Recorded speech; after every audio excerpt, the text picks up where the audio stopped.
Salatu wassalam ala Rasulillah sallallahu alaihi wasallam.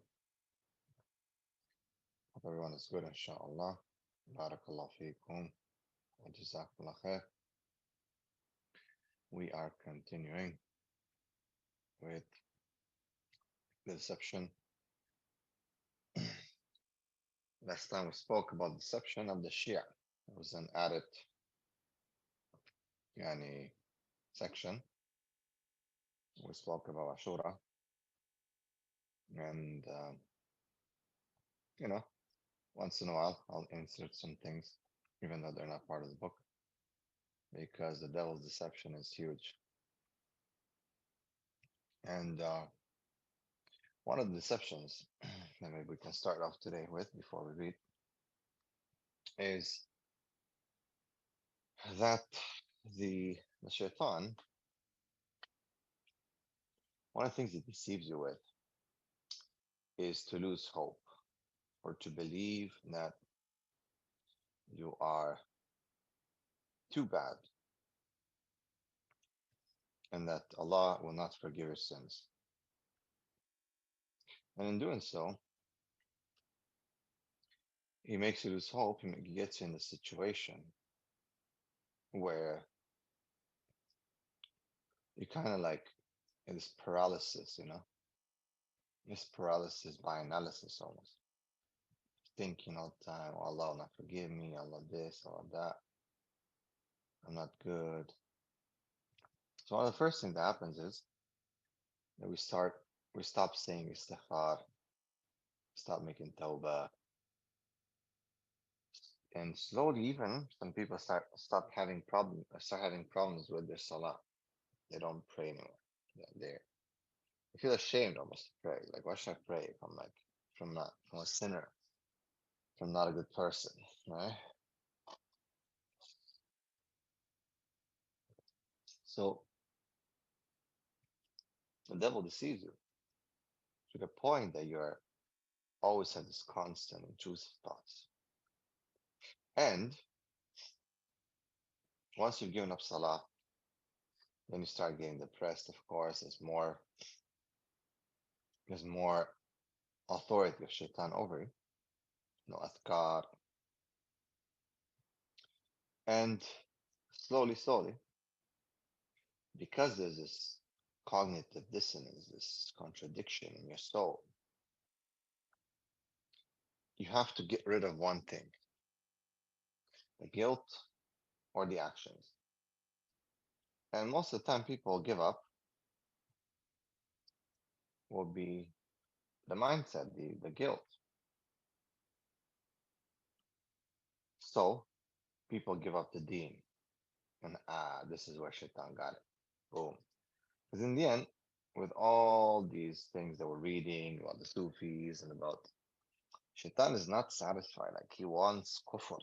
You have to understand that's okay. Even these people, like they don't eat properly, or they eat too much, or they don't go for Jummah, or they burn their hadith books, or all these things that we read. In the end, it's not enough for shaitan.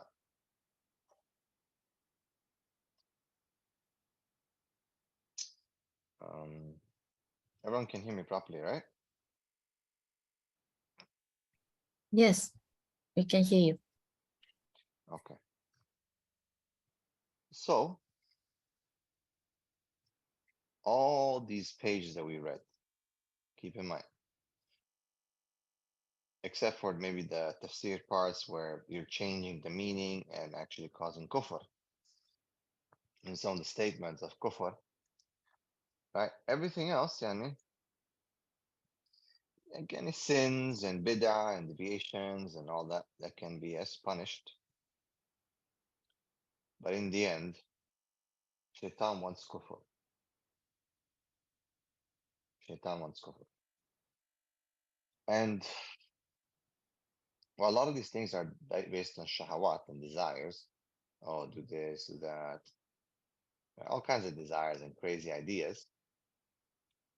The doubts, the shubahat are the ones that are going to lead to kufr. And that is why the ulama say that the shubahat are worse than the shahawat. Because where shahwa, Allah can forgive you.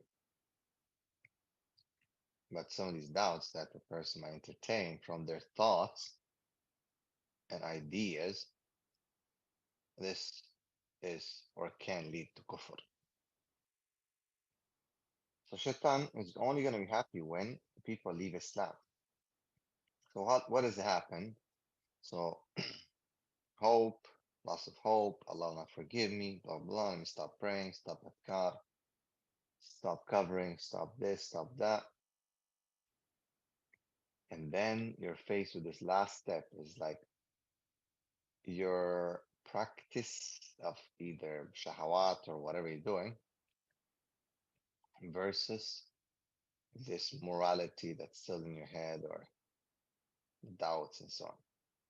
So one of them has to be given, and the person will basically renounce their faith. Because they'll say, like, why should I even like feel bad? Why should I feel this cognitive this? Why should I feel this contradiction? Why should I feel that there's something wrong? And subhanAllah, as soon as they do that, they commit kufr. They disbelieve in Allah subhanahu wa ta'ala.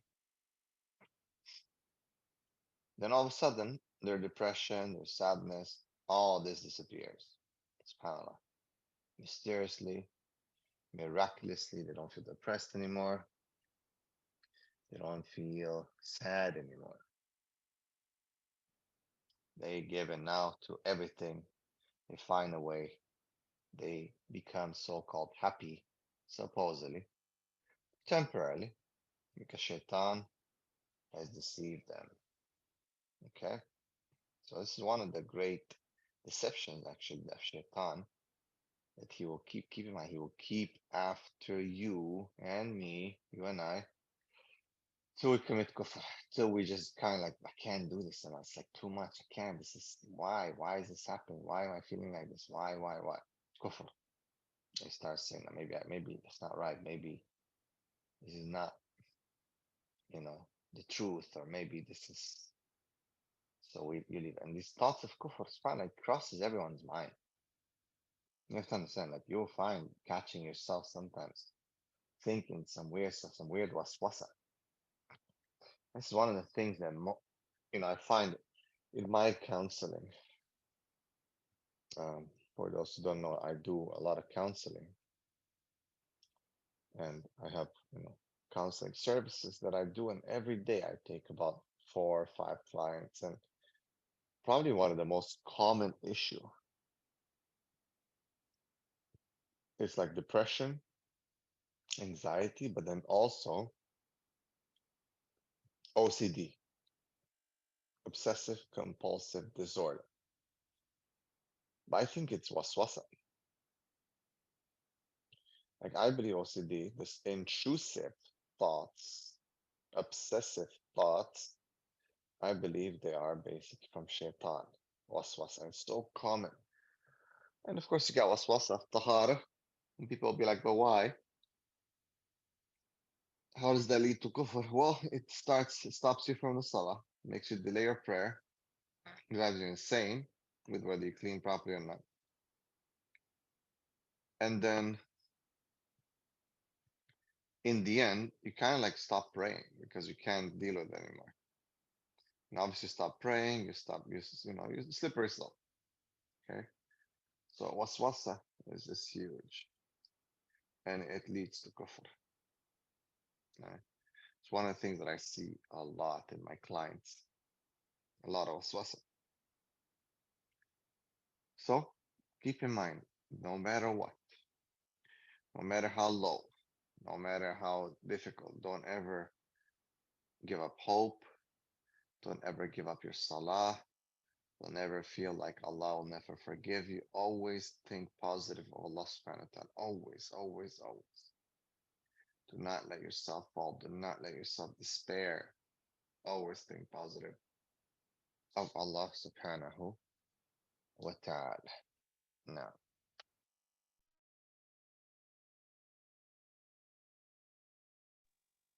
all right, let's continue.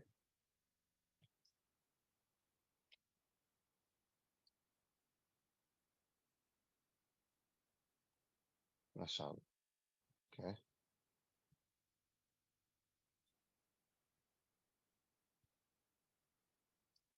So the sister saying that PMP is planning to hold a health awareness program 2nd September 2023, inshallah.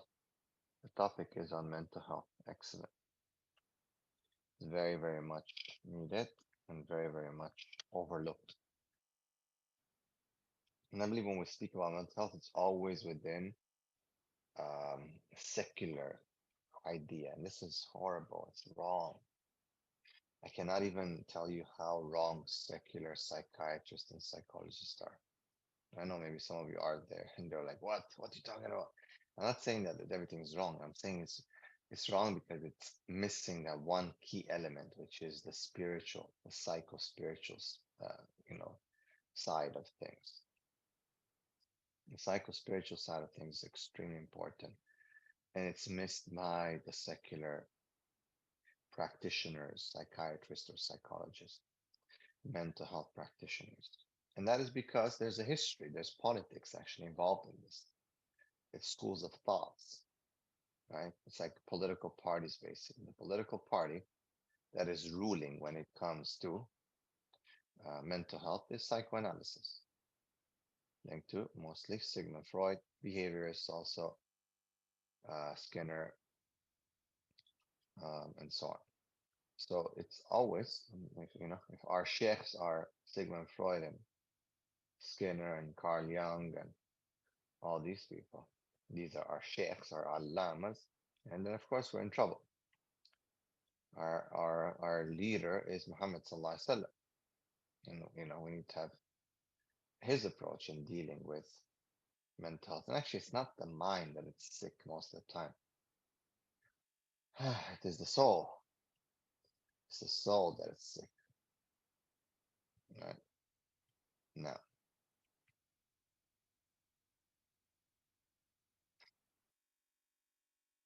let's start with that question. What condition is worse than that of going against Islam, thinking that goodness lies in disobeying Islam? Indeed. Indeed. Did he search within the seerah and find nothing to mend his heart from him, to resort to that which is unlawful? Right? So, in many cases, we will look for things that do not mend our heart, protect our soul in dealing with whatever issues that we have, right?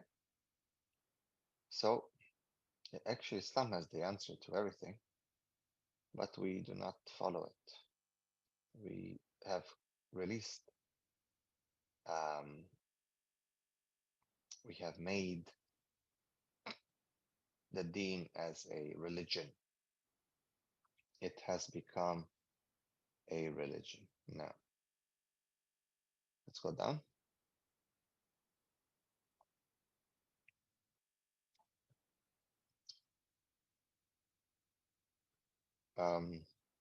Okay.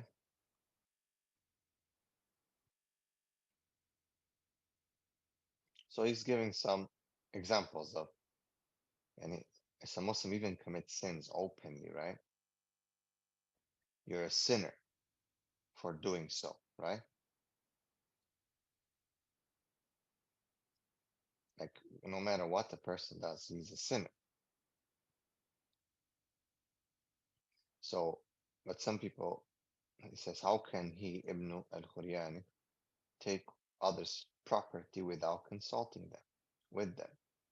Now, this is something that can happen in any country where your property is seized. Even if Sultan does it, if it's your property, it's theft. So Imam Shafi, rahimahullah, said that if a man stole clothes from the bathroom, then his hands should be cut off. Look how harsh it was. Let's say if a sultan steals your property and he says, I'm the sultan. No, this is, he's stealing. So the hukum of qat al-yad is applied. Okay. He is still a thief. Okay. So our Sharia is such that even Abu Bakr as-Siddiq radiallahu anh wanted to go against with this person's opinion, it should not be accepted from him. Right? What did the Prophet ﷺ say to Aisha, to Fatima, right? To Fatima. The Prophet ﷺ said that even if Fatima bin Muhammad ﷺ would have stolen, I would have cut her head off, her hand off.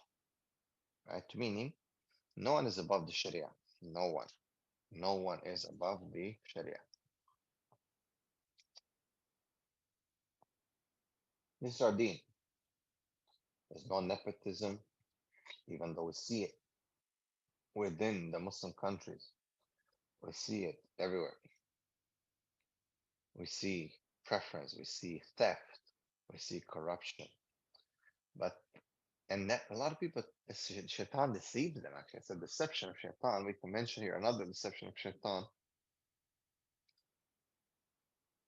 is that imagine a person looks at these some people, be them sultans, be them presidents, vice presidents, people who are basically leading the Muslim countries, the same people who are protecting the masajid and who are saying that Islam is the country of Islam, they are corrupting the system. So people are looking at them and saying, like, why would I practice Islam if the leaders and those who are in charge, Wali al-Amr, as they say, is the one corrupting everything? Like, so they'll equate Islam to the corruption and to these people. So it's a deception of shaitan. Shaitan deceives the people into believing that. So now what do? They stop practicing and they use these leaders' behaviors as an excuse. Well, if he does it, then what about me? I can do it as well. Right? So Shaitan got them, deceived them.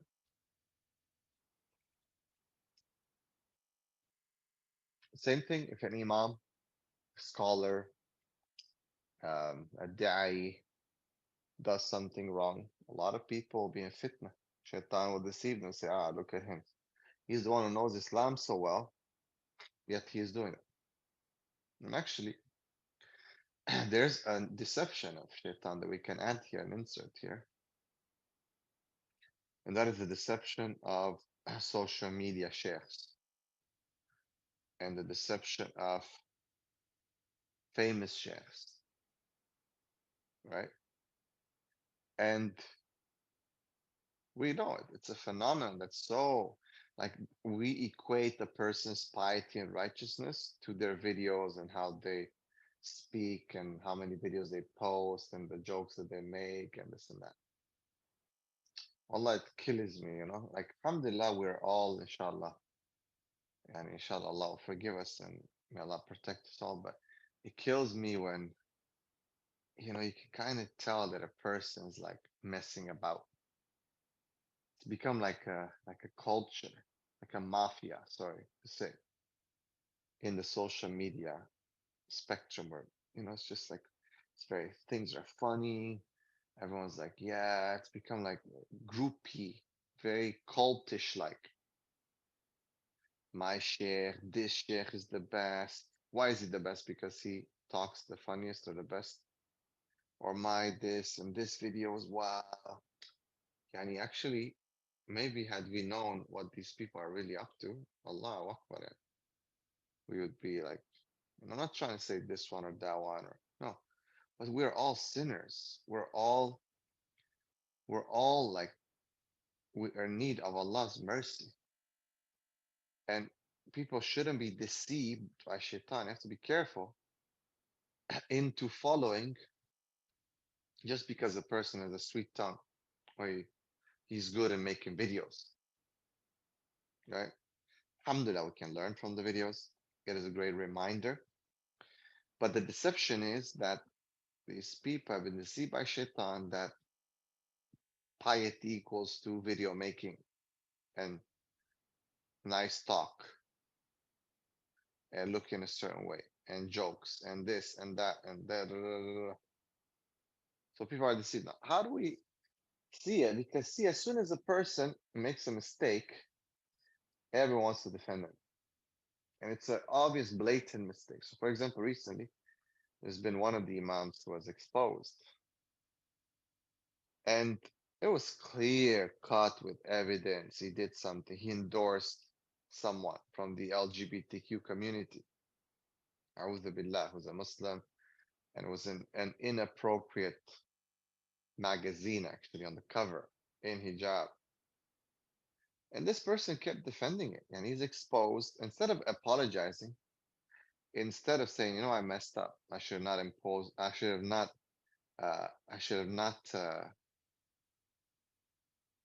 endorsed this lesbian, sorry, right, who's like teaching kids how to be queer. And just because she's a convert, and here we see sometimes the corruption also of the converts, because people, it's not the shaitani, okay? It's another shaitani uh, deception that, oh, because he's a convert, all of a sudden, wow, so amazing. The converts are the best. I'm a convert. And I can tell you that most of the deviations and a lot of the evils come from converts. Why? Because a lot of times they're not grounded into the faith, right? The person who started Shiism was a convert. Uh, some of the munafiqeen and some, they were converts. Well, Sahabas were all converts, of course. But I'm talking about even later on, the group and the cult leaders and deviation leaders. If you ever take a course in like the different sects of Islam, you find that most of the people who started uh, were converts. Okay, not deep enough knowledge, no sense of identity. Yeah. So anyway, going back to this imam who's himself a convert. Okay, even though he has knowledge and he studied very long time, very deep knowledge, and you can say he's like a mufti actually.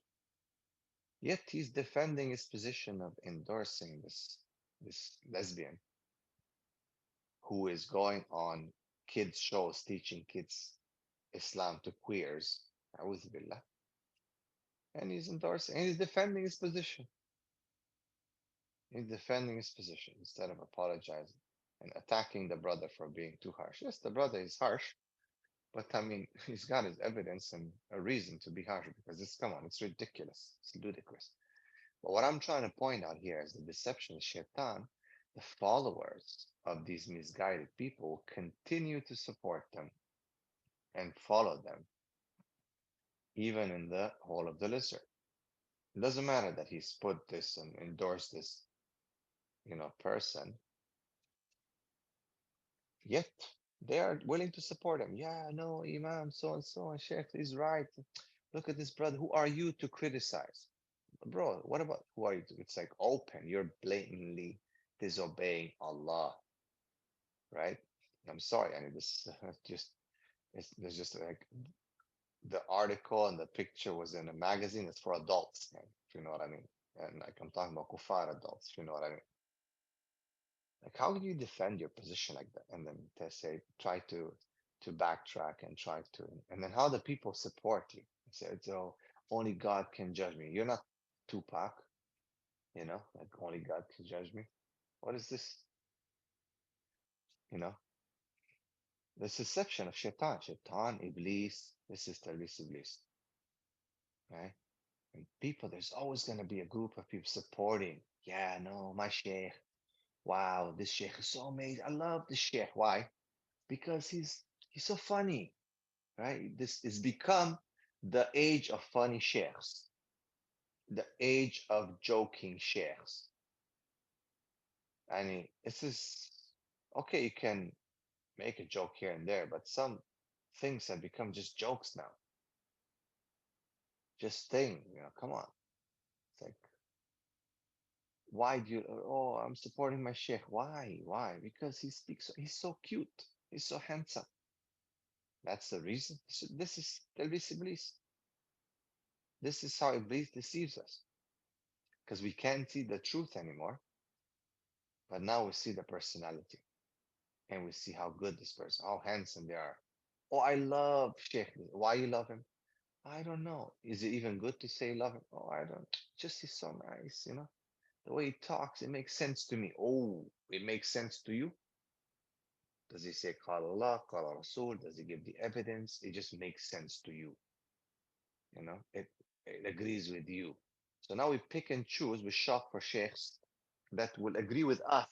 Not that we have to agree with the sheikh and the evidence that he's given, but now, you know, we are finding someone who agrees with us. So our Sharia, even Abu Bakr as-Siddiq wanted to go at it with his personal opinion, it will be not accepted from it. Now, let's go down.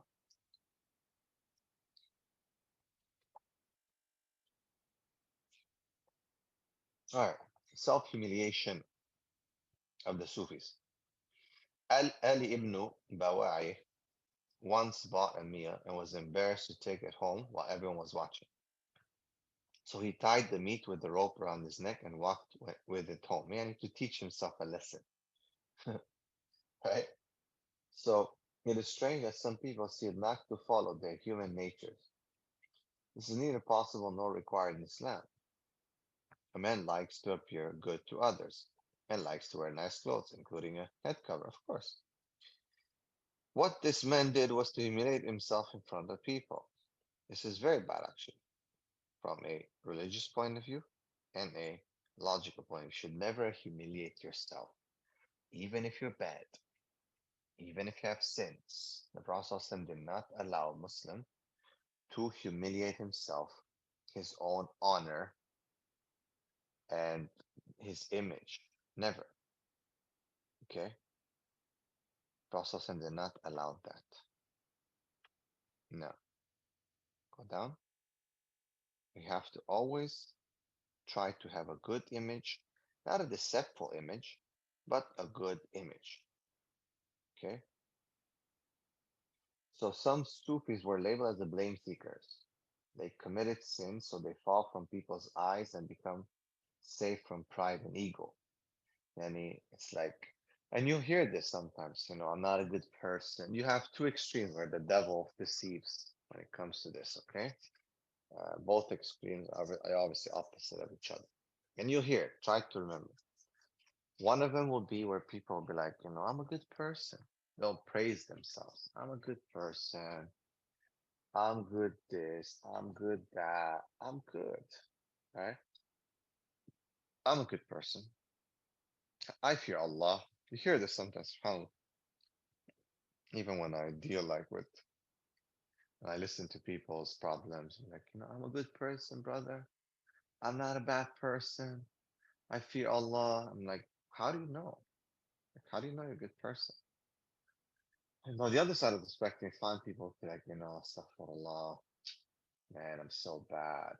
You know, I'm such a bad person, such a sinner. You know, just they're just putting themselves down all the time, right?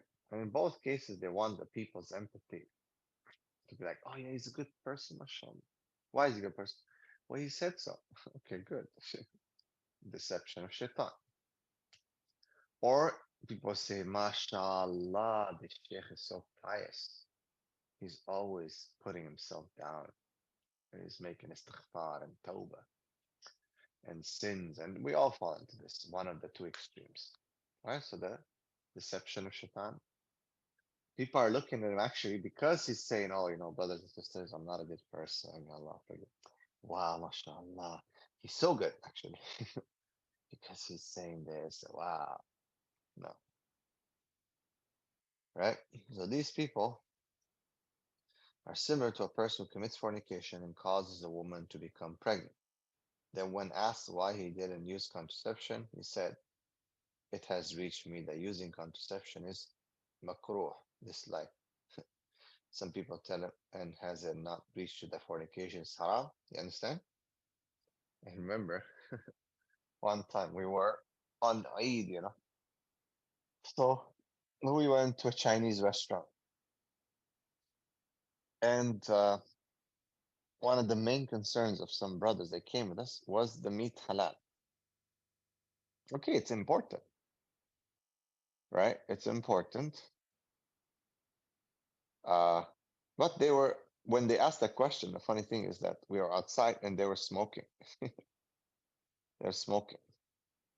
So he said, yeah, okay, it's a very good question. Is the meat halal? But the other question is your cigarette halal, right? Like they're so like, no, I only eat halal meat. Halal, it has to be halal. We cannot go in here if it's not halal. Like, yes, yeah, Ibn Halal, relax, you know. We will make sure it's halal. But what about your cigarette in your hand? Is that halal? Right?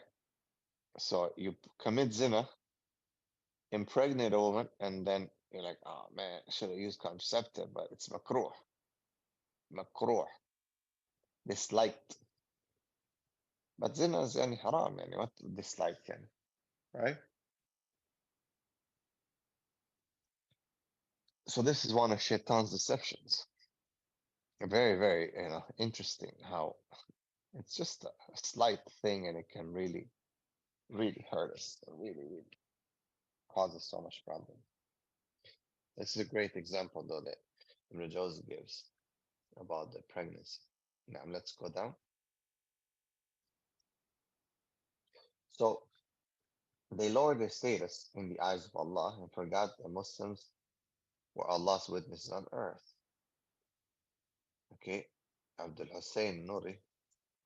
And if you notice, a lot of the same names are mentioned.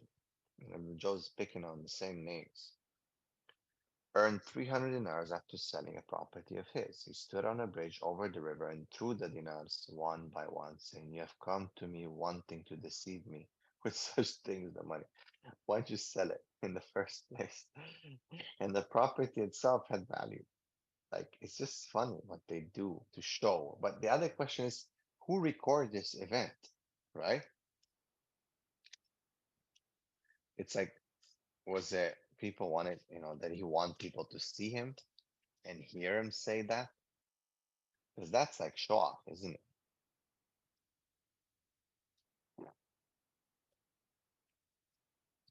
Even though you are doing this thing, which is kind of stupid, sorry, but it's show off. It is a show off. Sharraj said, some people said, it would have been better if he spent it in Allah's cause. In fact, if these dinars occupied him from pleasing Allah subhanahu wa ta'ala for blinking of an eye, he should have thrown them all in the river at once. Right? Not like one by one, one by one, one by one. Let me see who's gonna see me. Now, just throw it all at once. Go up a bit, please. Going down. Right? So this is get rid of the fitna. Allah subhanahu wa ta'ala tells in Surah Sa'ad, okay, then he began to pass his hand over their legs and their necks and their neck. Now, and this is with Sulaiman alayhi salam, when he had the fitna of the horses that took him away from the remembrance of Allah. He almost missed his salah, right? We know the story. Khalas, he got rid of the fitna right away. Now, so also the ignorance, because see, Islam, the Sharia, like a lot of these people, they are ignorant. I don't know if you saw, there was a video recently of this famous Sufi Pir or whatever he was in India. And literally people are coming to him doing all kinds of stuff, right? And that guy was so ignorant. He's probably not even a Muslim. He make himself like he's some big sheikh. But anyway, this guy came to him in an interview and says, "How do you make istinja?" And the guy's like, he didn't even know what it is. And then he said, "Okay, how do you make ghusl? What are the steps for a ghusl?" And he said, "We don't have to make ghusl." Like he didn't even know the steps of ghusl, right? Like that's how ignorant he was. But he knew that people have to come bow down to him and talking about the heart, and we have to starve ourselves so we can achieve piety and this and that. Being a good person. He said something like, being a good person gives you ghusl. I was like, wow. Right? It's insane. So the Sharia actually tells us to preserve wealth. Why are you throwing your money in the river? It tells you to preserve wealth. Right? Wealth is meant to help humans to improve their situation. Ruining wealth entails ruining that what brings benefit to the ummah. Goes against the wisdom of he who created wealth. Right? There's nothing wrong with having money. If it takes you from Allah, yes, you can. Yani donate and help and build. Be smart. But to throw it in the river, subhanAllah, right? And to show people, that's another level of deception. Now, let's go down. Okay, Sufis errors in understanding the Quran. We've already touched upon tafsir. This seems to be an added chapter. And obviously, they understand the Quran according to the wrong comprehension. For example, they understood the previous verses to mean that Sulaiman salam slaughtered the horses when in fact he wiped his hands on them and said, I have dedicated you for Allah's sake. Um, this actually might be a difference of opinion here, okay? Because indeed, in some of the tafsir, it does say that he did slaughter them, okay? So now again, we see that just because Ibn al-Jawzi says something doesn't necessarily mean that khalas, this is it. Also, right? We don't want to be deceived by it. Shaitan will be a deception. You think that, okay, just because that's it, he says it, you have to believe it. So now, so this actually, there's a difference. There are some tafsir that say that actually Sulaiman Islam actually slaughtered the horses. Okay, he slaughtered. He didn't give them in the path because I mean he was the one leading everything. So the path was Sulaiman Islam. Everything, all the jihad, all the da'wah was from him. So who is he gonna give him to in the path of Allah? Because everyone was being supplied by him himself anyway. So yes, indeed, I think the tafsir do say that the they were slaughtered. I think even Ibn Kathir says that. Maybe someone can search. Abu Ja'far al-Darraj said, I searched my teacher's container and found 4 dirhams. Remember, the money was that time dirham and dinar. Okay, the dirham and the dinar. Um, I was surprised because I knew he had nothing to eat the night before. I thought he would have used the dirhams to buy food. So I inquired about the 4 dirhams, right? And dirhams is quite a lot of money. He said, they're all I have gained in this world. I wanted for them to be buried with me. So on Judgment Day, I would return them to Allah and say, this is all you have given me during my life. So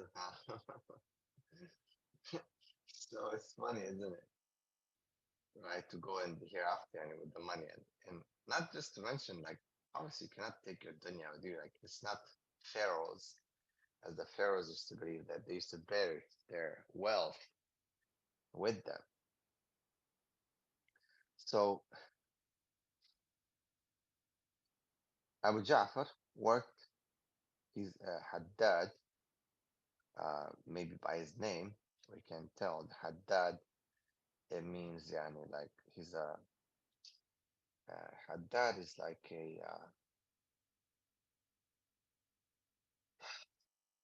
can't find the English word, but uh,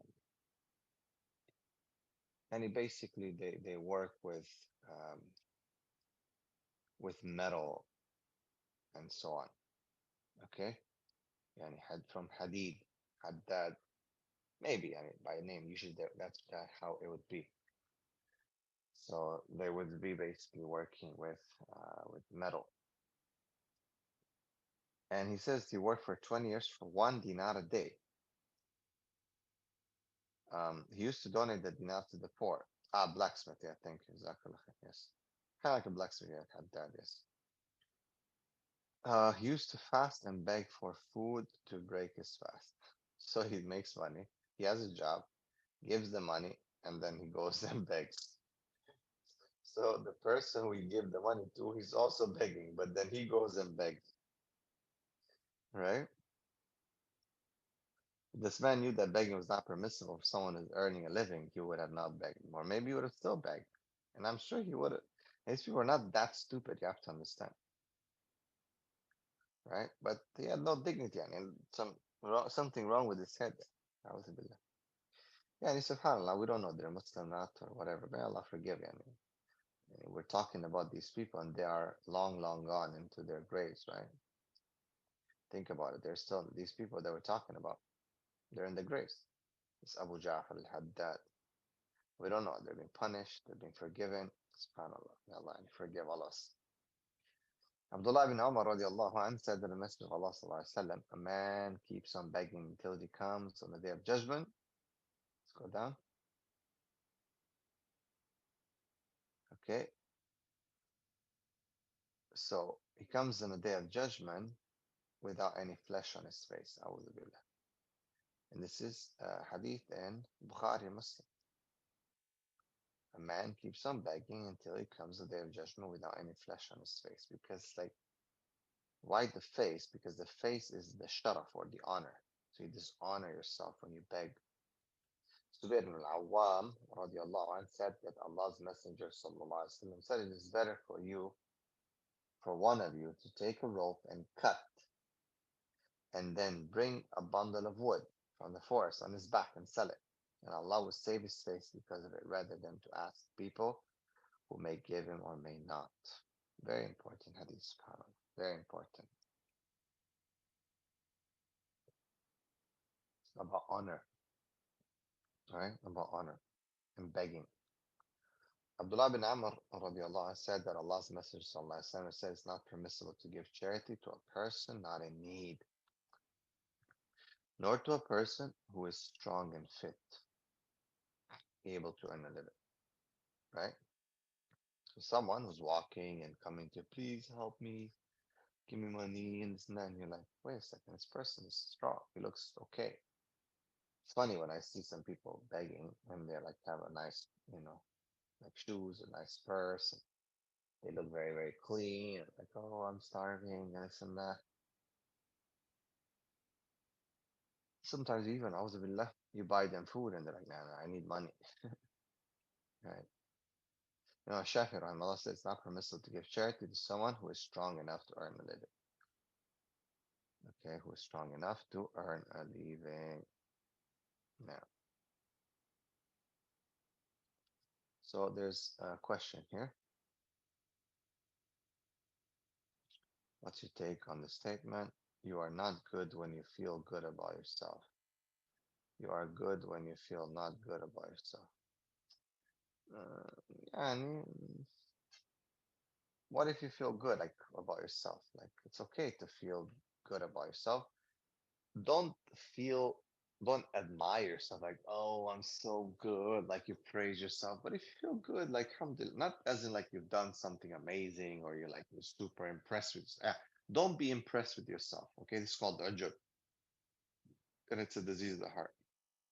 No ujub. Okay, no ujub. Okay, because then you'll be like, oh, I'm impressed with myself. This is wrong. Do not be impressed with yourself. This can get into disease of the heart. But as to equate like piety or righteousness to how you feel about yourself, yeah, no, piety and righteousness is about your actions and what you do, right? The question says, can we give money as hadiyah to janitors? Yes, of course. Yeah, it's sadaqah. When you give sadaqah, you give it. This is you. They're not begging. It's sadaqah. Now, question might be like when you go to Umrah, right? You're around the Haramain, and people are like working, and people give a lot of sadaqah to these workers. Like these workers know, just sitting there. Are they begging? No, but it's like a culture. Like you know that you're gonna get some sadaqah. A lot of people are gonna give you money when you're cleaning. Actually, it's a good job to be a cleaner of the Kaaba or Masjid Nabawi because a lot of people give sadaqah. So many hujjaj and mu'tamirin, they come and they give sadaqah to the cleaners around the Haramain. So, and is it wrong? Like obviously the cleaners they expect it because it's a culture that's being created. But if you give sadaqah, خلاص, no problem. There's no issue. Alhamdulillah. There's no issue. I think their salaries are adjusted because whoever hires them, they know that these people are gonna make a lot of money just for sadaqah. So I think they pay them peanuts to clean the haram. Allah alam, and it's not a lot. Maybe like per month, $300 or something. That's very little. Nah. Okay. So the next session is section 6, example of Sufi violations. One night, Abu Bakr Ashibli, again, we mentioned him many times, walked back and forth on the roof all night, saying, if you myself fall asleep, I will throw you from the top of the building. He continued to do so until the morning. And my question is, first of all, who records this incident? Right? He's at night, he's by himself. Who is there to see and observe him and hear this inner talk? Right? This is my question. How do we know this story? From where? Unless he himself is written as a praise or as a show off, which is even worse because now you're like going beyond that. Just making a mistake, you're also showing off, right? So two violations here. First, he risked himself. Yeah, could be, could be. So if you would have fallen asleep, he would have fallen out the top rope, which is haram. And even if you were to fulfill that promise, it would have been kufr. Because suicide is, I mean, this is horrible. This is horrible, right? It would have been worse, a more serious sin. Well, sorry, it's not kufr, but yeah, it's not kufr. Sorry, I apologize. I retract that. Allah forgive me, but it's a big sin because committing yani, suicide is a big sin. Right? You get resurrected doing it over and over again. Second, he deprived himself from sleeping, and the Prophet said, your body has a right over you, your wife has a right over you, and your sleeping has a right over your eyes. Okay? So he's made a big mistake. So it's not kufr to fulfill that pledge of the sin of committing suicide, but I would believe that's a huge sin. Now, let's move down. When one of you feels sleepy, you should lie down. And he said, because you might be saying something you're ibadah that you don't understand, subhanAllah. When you're too sleepy, you actually sleep. If you pray, like let's say wake up, pray tahajjud, and you like don't even know what you're saying in your salah. And this happens in Ramadan a lot, where you're like pushing, especially last 10 days, you're pushing really hard. And you find people like they don't know what they're reciting anymore. They don't know the dua that they're just like asleep and talking. But because they want to stay up, I'm like, guys, it's sunnah. And then they miss the fard, fajr, or they're not able to have khushu in their fard for fajr. Right? So no, you have to sleep. When Zainab radiallahu anha extended a rope between two poles, so then whenever she felt lazy, she would hang on to it. The Prophet said you should work actively until you feel tired, then you should rest. Okay, then you should rest. If you feel tired, rest. Khlas. Your body is telling you, Allah created like that. Shibli once said, yeah, it does not take, okay, I'll address that in a second. So Ashibli once saw a handsome boy, so he asked him to leave, then said poetry. Had clothes he had clothes makers wanted to do us good, they would have designed something to cover your handsome face, not your body.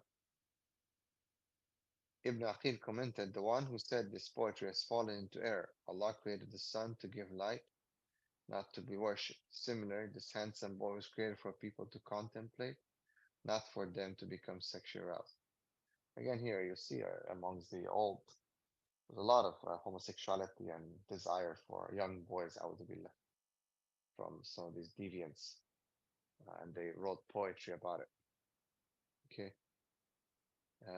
this attraction towards beardless young boys, and this gives us a good insight into the history of LGBTQ that always existed by birth. Not to this point with so many variations, but it always existed. And for men, yani, specifically, it was something that yani, was known that men would sometimes be attracted to young, innocent boys and so on. A'udhu billah. And you find in poetry of the Arabs, of the old Arabs. A'udhu billah. Right? Ashibli once shaved his beard after seeing his daughter shaving her head when her son died. So this guy even he had a daughter, and so he was married. He still has homosexual thoughts. A'udhu billah. He also used to buy expensive clothes and put them in the fire. And once he burned incense and perfumed the tail of a donkey. Another time he heard the reciter saying, "Remain you in the ignominy." Go down. Okay. And he said, "I wish I'm one of them." I mean, he asked to remain in it. This Allah subhanahu wa ta'ala is yani, chastising the people. But he says he wants to be chastised and remain in it. Okay. Which is obviously a wrong thing. Right, let's stop here. The question is, suicide is a major sin, but does not take one before Islam. Right. Hypothetical situation, he recites Shahada and jumps off the tall building, for example. It doesn't matter, right? Um, uh, it doesn't matter if he recites Shahada, okay? Because he's basically reciting Shahada while doing something wrong. It's like you cannot, it's still wrong what you're doing, right? So suicide is haram, and it's just a major sin. And the one who commits suicide is faced with the warning of eternity in the hellfire, where Allah will punish him. Okay? So it's a bit difficult because, look, this is one example where, and I was thinking about this, where a Muslim, he's still a Muslim, he didn't commit kufr, but he might be spending eternity in fire. Because we know that every Muslim who says La ilaha illallah will enter Jannah at some point after paying for his sins. But Allahu Alam, yani the hadith by Abu Hurairah radiallahu anh, which is muttafaq alayh, Bukhari Muslim, that whoever throws himself down from a mountain and kills himself will be throwing himself down in the fire of hell forever and ever. Whoever drinks a poison and kills himself will be sipping in the fire of hell forever and ever. And whoever kills himself with a piece of iron will have that iron in his hand, thrusting it into his belly in the fire of hell forever and ever. So, also another hadith, again, authentic, highest level. Whoever kills himself with something will be punished with it on the day of resurrection. Okay. So this is difficult because it might be here, uh, you know, a good, interesting situation where here a Muslim who is saying La ilaha illallah Muhammad Rasulullah will be in hellfire forever due to suicide. And however, of course, the ulama they do say that when it comes to mental health, okay, if a person is like majnoon, in that case, then he is basically he'll not be accountable, okay, because he's not longer due to mental illness. He's majnoon, he's lost his mind, kind of thing. And subhanallah, in reality, most people who commit suicide are in that level of losing their mind due to severe depression. So may Allah forgive them and forgive all of us. Barak Allahu feekum wa jazakumullah khair. Right, so I did answer that. So mental illness, suicide due to mental illness, right, is inshallah Allah alam forgiven because the person falls in the category of majnoon. He loses his mind, cannot think straight. And if anyone knows deep depression is like, it's just very, very difficult. It's like you cannot control your mind. It's just, yeah, it's different. As opposed to a person who, like, in the time of the Prophet ﷺ, committed suicide because he was wounded and he just wanted to like finish it off, and he just put himself through the sword even more. He just, this sharp object to him to kill himself, and that's suicide. He should have waited. Now, that kind of person is not sick or has mental health issues, he just wants to finish it off. That is suicide. That would be punished forever. Now, Jazakallah khair. May Allah bless all of you. Assalamu alaikum wa rahmatullahi wa barakatuh. Assalamu Malikus warahmatullahi wabarakatuh. Barak Allahu.